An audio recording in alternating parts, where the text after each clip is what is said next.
Hello, it is Jean, author Jean L. Fairy, back with the lovely Princess Zoe, Zuggy the Pug's first sister. And we've got her dressed up in a pretty pink sweater today because we are doing, I think she's ready for a nap. This is how she gets when she's super tired or when she's all riled up. So, you know, it could go either way. We are back today with the ending of a story. Sorry about that. We'll try to keep her butt out of the picture today. And the beginning of a new story starter, and we're apparently still throwing pillows around these days. So hold on a second, let me get that. I know, you're gonna start a pillow fight, so that's what you're gonna start. Today's ending for our spooky story, we're gonna end that one today, came from Carol in Colorado Springs. Thank you, Carol, for writing in. And so let me give you the beginning again so that everybody remembers where we're at with this story. And then we'll do Carol's ending. Do you want to come over here, Zoe, and listen to this? Huh? It's good. Yeah, it'll be exciting. Okay, so here was our spooky story starter. The wind howled against the window as Zuggy peered into the bleak, snowy night. He didn't know why Mom and Dad had to go out for the evening, but he was glad the kids were home. Pearl and Roy were going to watch movies and make popcorn. Zuggy loved popcorn, and movies were great too. The doorbell rang. Ruff, ruff, barked Zuggy. Who would be out on a night like this? Roy answered the door. Zuggy stopped barking when he saw it was the pizza man.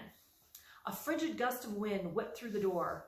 Roy pushed it closed and warmed his hands on the pizza box. The smell of cheese and pepperoni filled the house.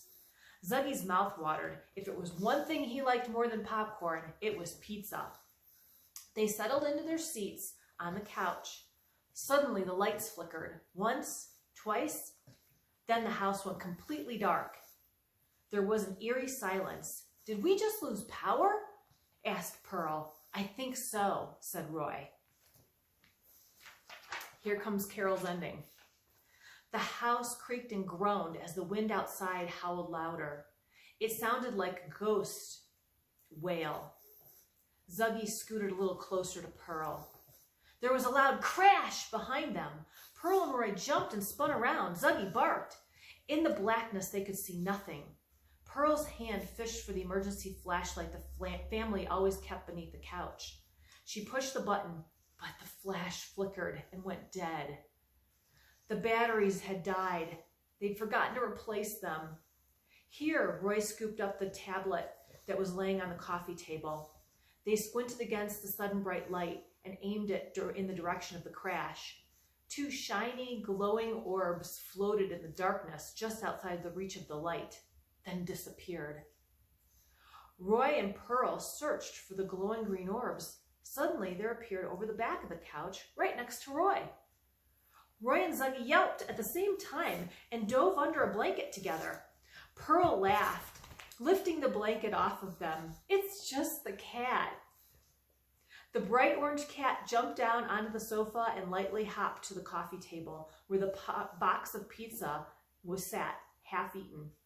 With one quick swipe of her fuzzy paw, the cat snagged a pizza crust and was halfway down the hall with it before Pearl or Roy could catch her.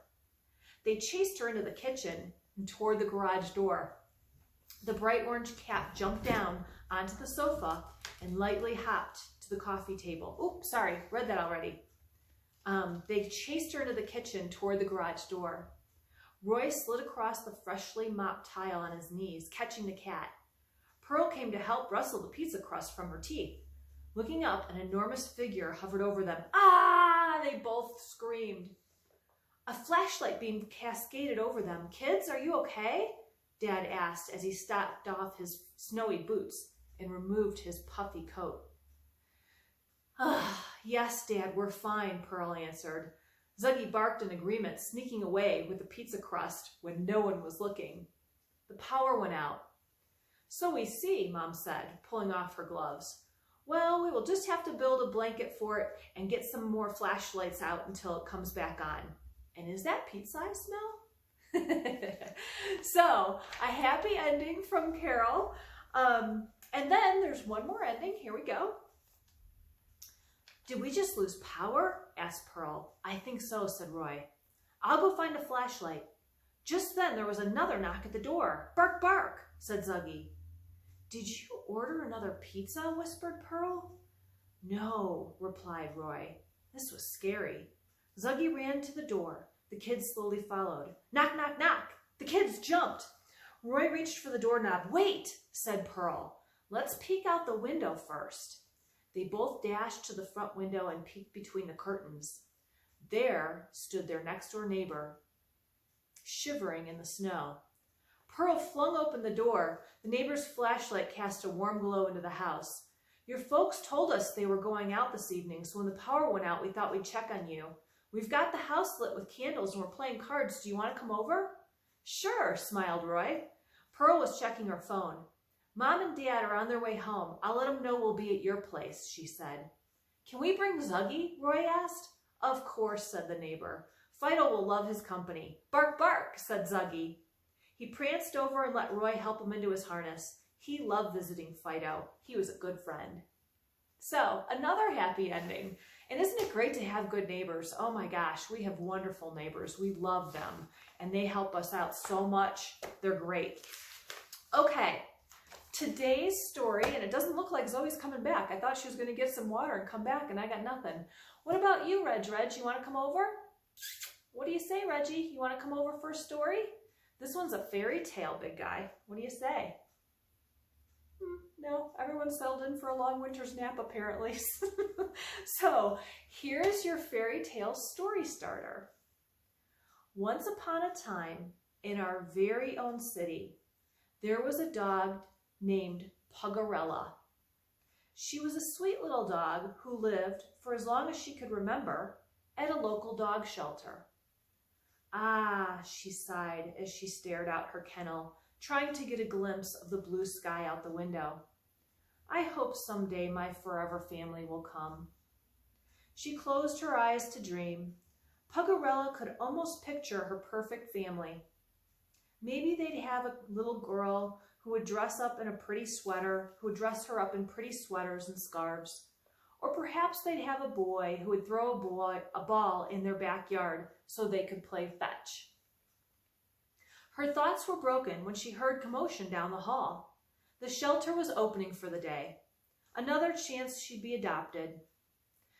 But why would today be any different from any other day, she thought as a tear rolled from her eye.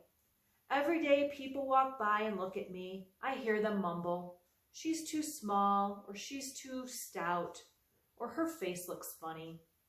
Still, Pugerella got up and moved to the edge of her kennel where she could look out at the people walking in. All right, there's your story starter. It's called a fairy tale, but it sure did start out sad, so hopefully you can make it a happy ending. How would you end this story? Give us a line, drop us a line, send us an email at zuggythepug@gmail.com. We'll look for your endings. And yeah, we hope you guys have a great weekend. Stay warm out there. It's a little chilly here in Colorado these days. But hope you're enjoying your days and filling them with lots of fun stuff. It's a great opportunity to kind of recharge and restart and do something new. So that's it from here for today. If you need more Zuggy in the meantime, you know where to find us, zuggythepug.com. You guys have a great day. Take care. Bye-bye.